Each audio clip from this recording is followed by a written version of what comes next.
As a carer in the UK, it's important to stay alert and attentive always, especially when supporting vulnerable individuals, administering medication, and responding to any changes in a resident's condition.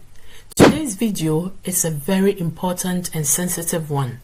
We'll be discussing a real-life situation, a personal friend, a care worker in the UK who lost their sponsorship visa due to a medication error in a care home.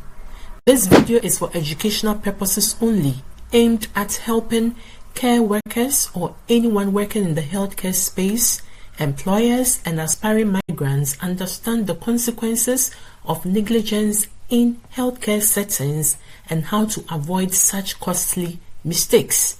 If you are new here, this is Jenny's UK Experience.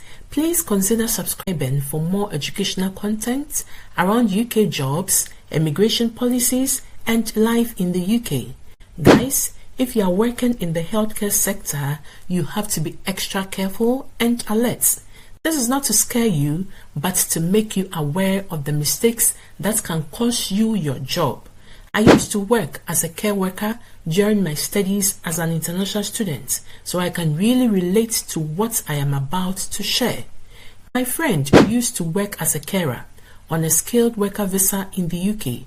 She was employed at a residential care home for the elderly. She has been on this visa for the past 2 years, dedicated to her work and fulfilling her responsibilities with professionalism and integrity. As part of her normal, daily routines at the care home, she supports residents with their personal care, meals preparation, recreational activities, and medication. During one of her shifts, she tells me that new medications were received by the home for a particular resident. These medications were received by another colleague who placed the medicine on the medication table. My friend was on rota for medication administration that day. She saw these medicines and was confused as these medications were not labeled clearly and had some doubts about which residents they were meant for.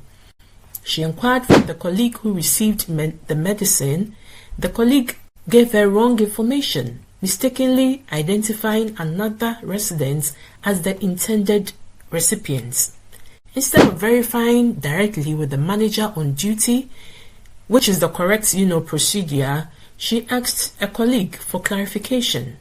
Trusting this colleague, she went ahead and administered the medication. Shortly after, the residents began to experience short-term diarrhea and other complications. A senior staff member noticed these, symptoms, inquired about what had transpired, reviewed the medication records, and discovered the mistake. The resident was reported to the manager, and a full internal investigation followed onwards. She was suspended from her duties pending the outcome of the investigation. Guys, this was a genuine and non-malicious mistake on my friend's part, and I tried to stay away from pointing blaming fingers at my friend because, guys, wrong medication administration is a very delicate and sensitive matter when it comes to human lives, hence demands the highest level of attention, accuracy, and professional responsibility at all times. About a month later, my friend got an email from her employer inviting her to attend a meeting. This was a very traumatic experience for her, and she wished, that day never came. A day that changed everything and left her emotionally shattered. This mistake cost her her sponsorship and career, as this was a breach of medication administration policies and procedures. Guys, she was sacked and sponsorship revoked. So what exactly went wrong here? Let's break it down. Failure to follow medication administration protocol. The carer, as in my friend, bypassed the most crucial, safety plan or safety step, verifying medication orders with the manager, senior, or nurse in charge. This is a standard policy in most care homes. And I understand that, this procedure may differ from one care home to the other. It's good to know what your care home policies says about medication administration. In my previous care home, any medications, received must first be verified with the senior on duty, recorded in the system and on the MAR charts, signed off by the senior, and residence care plan updated. It's therefore a good practice to know the safety protocols in whichever sector you work in. Although, my friend's colleague may not have intended harm, relying on informal advice rather than official channels cost her job and her sponsorship revoked. Finding another job with sponsorship became very difficult, as she was unlikely to receive a favorable reference from her former employer. Guys, I tell you, in this job, you need God. Oh, I have another friend who tells me that every shift she attends, it is prayer. Prayer to make her stay vigilant and to prevent mistakes that can cost her job, career, and mental health. Because the client she looks after has challenging behavior and mental health issues. Some of these clients can put you into trouble.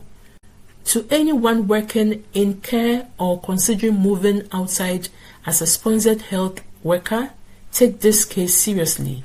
Guys, mistakes do happen, but how you prevent them and respond to them makes all the difference. Always remember, when in doubt, stop and ask. Ask the right person. Never cut corners. Respect the policies, not just for your safety, but for the people under your care. I hope my friend's situation serves as an eye-opener, especially for international workers who may not be familiar with UK healthcare standards. Guys, I decided to share my friend's experience because God showed her mercy. He showed up for her, and now she has a very good job with sponsorship. Yes, God is the ever-present help in times of trouble. Please do not forget to like this page and subscribe for more information on UK jobs and life in the UK. Alright guys, see you in my next video. Stay blessed. Bye.